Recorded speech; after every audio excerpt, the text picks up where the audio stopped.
بسم الله الرحمن الرحیم.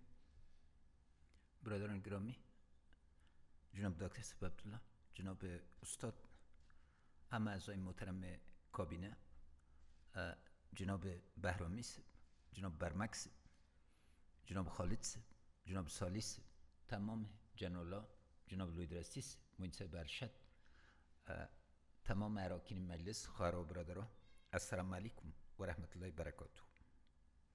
لبعد مرغه زموږ د خلکو په ضد روانه فاجعه پرون په یو بل شکل تکرار شوه او په دغه تروریستي برید کې زموږ یو شمېر کابلخاریان په ډېرې بېرحمۍ سره په شهادت ورسېدل. دې پېښې وښوده چې موږ له څومره بېننګه او بېرحمه دښمن سره مخامخ یو. داسې دښمن چې هېڅ انساني او اسلامي ارزښت ته درناوی نه لري او هدف یې یوازې وژل، انفجار او انتحار دی. زه د دغې پېښې د ټولو قربانیانو کورنیو ته تسلیت وایم او ټپیانو ته د روغتیا هیله کوم او پر دښمن غږ کوم چې تاسې په داسې جنایتونو او وحشتونو د یو خپلواک او پرمختللي افغانستان په لور زموږ اراده نشئ بدلولی او له دغسې جنایاتو نه وروسته تروریزم سره د مبارزې په لار کې د افغان ملت اراده او عزم لا قوي کیږي. په طالبانو غږ کوم چې د پروني برید د مسئولیت په نه منلو او غندولو سره له مسئولیت څخه ځان نشي خلاصولی، حتی که دوی په مستقیم ډول په دغه فاجعه کې شامل هم نه وي، خو هم دوی نورو ته د دغسې فاجعې زمینه برابره کړې ده. جنرال صاحب بهرامی و جناب برمک صاحب، ستاسې له تعهد، خدمت او رهبري څخه زیاته مننه. تاسې د خپل خدمت او مسئولیت په مهال د افغانستان خلکو، وطن او دولت ته خپل تعهد، رهبري او خدمات ثابت کړل او دغه خدمات مو د قدر وړ دي او ماته ارزښت لري. زه غواړم په خاصه توګه تاسو له کورنیو نه مننه وکړم چې تاسې یې نه دي لیدلي او ډېرې بېخوبیانې مې تېرې کړي. وطن درته بیا ضرورت لري او انشاءالله تعالی به بیا در باندې ناره وکړو. تغییر او تبدیل په دولتدارۍ کې یو مهم اصل دی او اوس سیستم دغه پوخوالي ته رسېدلی دی چې د مهمو دولتي بنسټونو مشران د حکومت د مشرتابه د لزوم دید په اساس او د شرایطو په درنه نیولو سره چیرته لاړ شي او کوم نوي مسئولیتونه ومني. خوشبختانه دا فرهنګ او اصل اوس نهادینه شوی دی. د ملي وحدت حکومت د پیل راهیسې د سولې د راوستلو لپاره ښکاره او واضح دریځ درلود او د سولې د تحقق په خاطر یې خپل عملي پلان له ملت او نړیوالو سره شریک کړل. موږ د سولې لپاره داسې پلان جوړ کړی دی چې تر دې پخوا یې په افغانستان کې سابقه نه درلوده او په دې د ټولو هېوادوالو اجماع شته. د یوې پایدارې او باعزت سولې لپاره موږ لا هم ژمن یو او سولې ته د رسېدو لپاره به خپلو هڅو ته دوام ورکړو. تا زمانی که ما به صلح میرسیم ما با یک جنگ ویران کننده و تحمیلی مواجه هستیم. مدیریت و رهبری این جنگ قاطعیت، تدبیر و جدیت بیشتر میخواهد. طبق قانون اساسی کشور دفاع از هر وجب خاک افغانستان و دفاع از هر فرد افغان وظیفه و مسئولیت دولت و حکومت است. برای آوردن صلح کار میکنیم، اما جنگ نیز از ما قاطعیت و مدیریت میخواد. تمرکز ما طی 4 سال به همین منظور بالای اصلاح نظام حکومتداری، اصلاحات در نهادهای امنیتی و دفاعی و اصلاحات اقتصادی بود تا ما در همه عرصه ها انشالله به خودکفایی برسیم. دوستان خارجی ما طبق قراردادهای موجوده همراه ما همکاری نمودند و همکاری می نمایند. ما از همه کشورهای دوست افغانستان تشکری می کنیم. افغانستان در خط مقدم جنگ علیه تروریسم و نخستین سنگر امنیت بین‌المللی می باشد. بنابراین مناسبات بین‌المللی ما اساس محکم دارد. ممکن با در نظر داشت شرایط تغییرات کوچک رونما گردد، اما ما منافع مشترک داریم و به اساس قانون و اصول که توسط مردم افغانستان و شورای ملی کشور تصویب گردیده است، این روابط تنظیم گردیده است.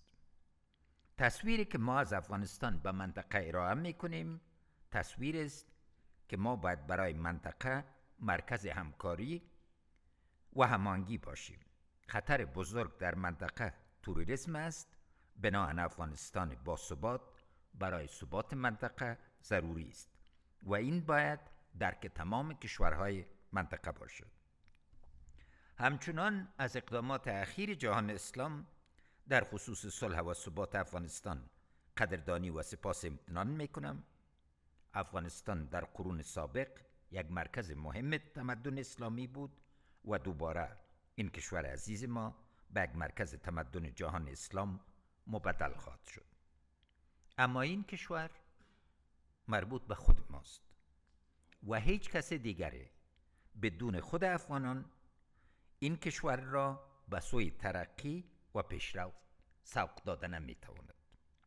وقتی 100,000 نیروی نظامی خارجی افغانستان را ترک کردند، ما این را یک فرصت دانستیم و از همان روز بالای اصلاحات در نهادهای دفاعی و امنیتی کار جدی را آغاز کردیم، چون میدانستیم که حفاظت از خاک و مردم ما به دوش نیروهای خود ماست تا از مردم و کشورشان دفاع کنند و از تمام قربانی‌های نیروهای امنیتی دفاعی افغانستان، از سربازیشان، از رادمردیشان از صمیم قلب تشکر. بعضی از تحلیلگران فکر می‌کردند که با کاهش یا رفتن کامل نیروهای ناتو، گروه‌های سیاسی به گروه‌های نظامی تبدیل خواهد شد و مانند دهه 70 دست به طرف کشورهای دراز خواهند کرد تا به خاطر ویرانی کشور اسلحه و پول به دست آورد.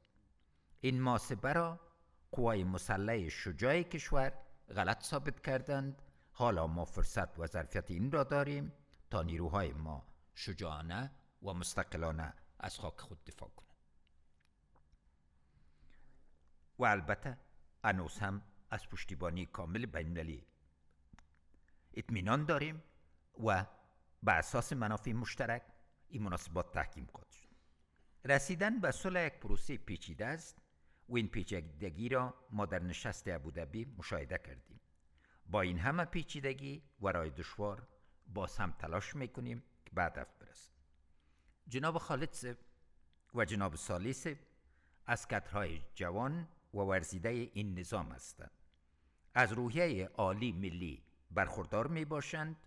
با وجود اظهار کردن اختلافات سیاسیشان در مسائل ملی همیشه با ما همکار بودند. هر دویشان مشخصات رهبری متفاوت و دیدگاه‌های واضح دارند. استفاده از تجارب استخباراتی اینها در این شرایط حساس کشور یک ضرورت ملی است و تصمیم بر این شد که از تجارب و انرژی این دو کادر فعال نظامی و استخباراتی کشور در پیشبرد روند اصلاحات در نهاد وزارت محترم دفاع و وزارت محترم داخله استفاده کنیم. لدوړنم مننه. د دریو امنیتي ارګانونو ترمنځ د تفکیک په اساس دوی هم ځانګړي وظایف لري او هم مشترک مقدس وظایف لري چې د دې وطن دفاع، ساتنه او پالنه ده. پولیس د قانون د پلي کولو مهمه دنده لري او ولس سره ورځنی مخامخ روابط لري. نو ځکه د خپلو پولیسو ساتل او پالل مخصوصا د دوی د ورځنیو مشکلاتو حل او هم د پولیس مسلکي کېدل د کورنیو چارو وزارت اساسي دنده ده. زموږ پوځي عملیات باید په مطلق همغږي مخکې لاړ شي تر څو اردو متحرکه وي، پولیس ثبات وساتي او ملي امنیت خطرات تحلیل او د خطراتو مخنیوی وکړي او له جناب ستانکزي صاحب نه د دوی په دوامدار زحمتو دپاره مننه او ټول د امنیت ملي له همکارانو. د افغانستان امنیتي او دفاعي ځواکونه په پارلماني انتخاباتو کې تاریخي کارنامه وکړه. زما لید، نیت او اراده داده چې امنیتي او دفاعي قواوې مسلکي، ملي او غیر سیاسي وي. د جمهوری ریاست د انتخاباتو د امنیت تامینول، مداخله نه کول او د مداخله مخنیوی د امنیتي او دفاعي ځواکونو ملي او اسلامي دنده ده. خالد صاحب او صالح صاحب به دا مقدسه وظیفه لري چې د ولس د رای ورکوونکو آزادي، افغانستان شمولیت، شفافیت او امنیت تضمین کړي. همدارنګه سوله به انشاءالله راشي او له سولې وروسته به زموږ د امنیتي او دفاعي ځواکونو مسؤلیت لا زیات شي. هر افغان چې سوله مني باید اطمینان ولري چې امنیتي او دفاعي ځواکونه په مسلکي چلند د دوی د مال او ځان او حیثیت دفاع کوي. لکه پرونی فاجعه ثابته کړه د بین المللي تروریستي ډلې له موږ څخه لاس نه اخلي او موږ باید په دې پوه شو چې دوی پر موږ هیڅ حق نه لري. دوی افغانان نه دي، نه یې پوله را سره شریکه ده، نه یې پټی. موږ د کمونیزم په ماتولو کې میلیونونو شهیدان ورکړي دي او دا د مقدس جهاد شهیدان مو د افغانستان او د نړۍ د امنیت لپاره ورکړي دي. هیڅ چاته دا حق نه ورکوو چې زموږ له مقدس خاورې نه ناوړه استفاده وکړي. زموږ ملي وحدت او د ټولو افغانانو مساوات د اساسي قانون په فرمایش زموږ لویترینه پانګه ده. د افغانستان ملي ځواکونه د دغه لوی ارزښت او اسلامي هویت ساتونکي دي. جناب خالد صاحب و جناب صالح صاحب در شرایط بسیار حساس کشور این مسئولیت بزرگ را به دوش میگیرند که این مسئولیت بیشتر از هر وقت بزرگ و سنگین شده و من برای هر دویتان اطمینان میدهم که من حیث سرقماندان اعلای قوای مسلح کشور هر نوع همکاری که در این شرایط حساس نیاز باشد و باعث پیروزی در وظایف جدیدتان شود در خدمتتان باشد.